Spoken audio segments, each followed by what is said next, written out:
I'm sorry that you feel some type of way, but maybe if you did listen to me and all things should have been done, you wouldn't be in this situation right now. Me care about your feelings, but me they want you.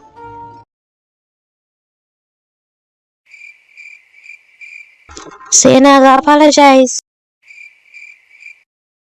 Well, me know me did wrong, but you have to admit you did wrong too. And this remind me of the time back in a primary school when you never buy me a bag juice, so you can't blame me for how me I act now.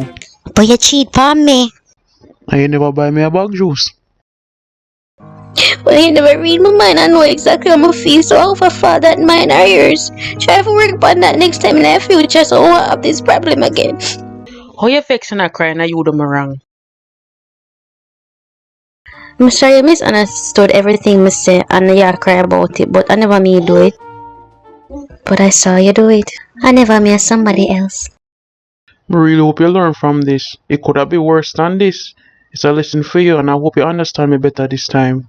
What? Me already explain myself later. Stop be vexed with me. I'm hungry. You want KFC? Seriously, food alone you think about? Yes. Alright, deep down inside, me not feel like me wrong, but then again, maybe me did wrong. But me would have to think hard about this, and if me really wrong, me will apologize eventually. But you're wrong. Maybe, or maybe not. Me sorry, but you make me mad.